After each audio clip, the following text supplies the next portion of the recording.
مگر اس تاریکی میں روشنیوں سے جگمگ کرتا وہ فارم ہاؤس دور سے بھی دیکھا جا سکتا تھا۔ وہاں آج جشن کا سماں تھا۔ اسحاق صوفے پر کروفر سے بیٹھا تھا، جبکہ کمرے میں موجود وہ تمام لڑکیاں ایک ایک کر کے باہر لائی جا رہی تھیں۔ ان کے جسموں پر لباس ایسا تھا جو بمشکل انہیں ڈھانپ رہا تھا، وہ سب ہی سہمی ہوئی تھیں۔ جب وہ تمام لڑکیاں باہر آ چکیں تو اسحاق اپنی جگہ سے اٹھا اور قدم قدم چلتا ان کے قریب آیا۔ وہ سب ایک دوسرے میں چھپنے کی کوشش کرنے لگیں۔ زبردست! تم نے تو انہیں بہت اچھے سے تیار کیا ہے۔ یقیناً تم انعام کی حقدار ہو۔ اسحاق نے ان لڑکیوں کو اوپر سے نیچے تک خباثت سے دیکھا، پھر پاس کھڑی ملازمہ کو داد دی جو خوشی سے پھول اٹھی تھی۔ ٹرک تیار ہے سر، ہمیں اب نکلنا چاہیے۔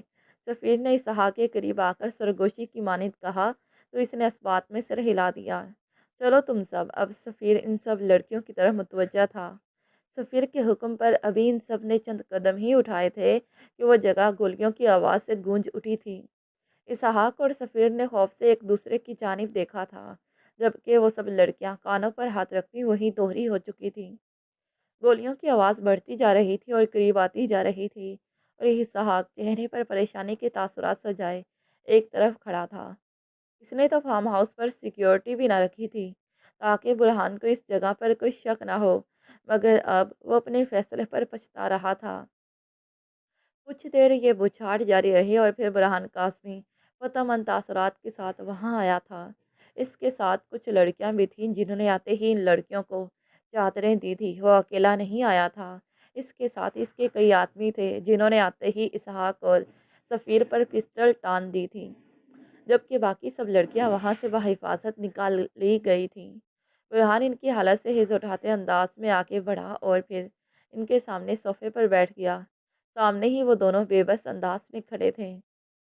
کیا سمجھا تھا کہ مجھ سے بچ جاؤ گے؟ اس نے اسحاق کو دیکھا جس کے حلق میں آواز دب گئی تھی۔ برہان قاسمی بے وقوف نہیں ہے، میں بس دوسروں کو موقع دیتا ہوں تاکہ جان سکوں کہ ان کی سوچ کہاں تک جاتی ہے۔ وہ اب سفیر کو دیکھ رہا تھا۔ تمہاری اصلیت تو میں اس وقت جان گیا تھا جب میں سفیان کے گھر گیا تھا اور جان بوجھ کر میں نے یہ کہا تھا کہ میری نظر تم لوگوں کے خفیہ ٹھکانوں پر ہے۔ وہ ترچھا سا مسکرایا اور سر صوفے کی پشت پر گرا گیا۔ چوہے بلی کے اس کھیل میں اسے یقیناً بہت مزہ آیا تھا، مگر اب اختتام کا وقت تھا۔ اسحاق اور سفیر کے اختتام کا وقت جو وہ خود کرنے والا تھا۔ لے جاؤ ان دونوں کو اور ذرا اسپیشل پروٹوکول دینا۔ میرے آنے تک ان کی خاطر مدارت میں کمی نہیں آنی چاہیے۔ اس نے پاس کھڑے اپنے آدمیوں کو اشارہ کیا تو وہ ان دونوں کو گھسیٹ کر وہاں سے لے گئے، جبکہ برہان قاسمی نے اپنی آنکھیں بند کر لی تھیں۔ اس سب میں وہ رمیسا کو بہت تکلیف دے چکا تھا اور ابھی اس کا مداوع باقی تھا۔ یہ اگلے دن کا منظر تھا۔ وہ رمیسا کا ہاتھ تھامے بالکنی میں کھڑا تھا۔ رمیسا کی آنکھیں نم تھیں، یقیناً وہ اسے ساری سچائی بتا چکا تھا۔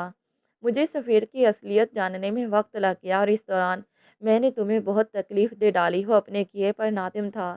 تمہیں اپنی زندگی میں شامل کرنے کی خواہش ایسے پوری نہیں کرنی تھی میں نے، مگر وہ کہتے کہتے خاموش ہو گیا۔ میرے دل میں آپ کے لیے کوئی رنجش نہیں ہے برہان۔ وہ اسے پرسکون کرنے کی خاطر اس کے سینے پر سر رکھ گئی تھی۔ برہان کی سبز آنکھوں میں نرمی چھا گئی، جیسے سورج کے آگے بادل آ جائے اور اس کی تپش خود پر روک لے۔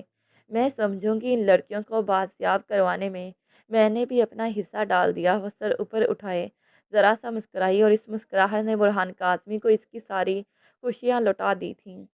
تم ہمیشہ یوں ہی رہنا شفاف۔ برہان نے جھک کر اس کی دونوں آنکھیں نرمی سے چوم لیں۔ وہ سرمئی آنکھیں آج پہلے سے بڑھ کر حسین ہو گئی تھی، کیونکہ آج ان میں سچی خوشی تھی، وہاں نئی زندگی کی امید تھی، اور یقیناً وہ دونوں ایک دوسرے کی زندگی کو مکمل کرنے والے تھے۔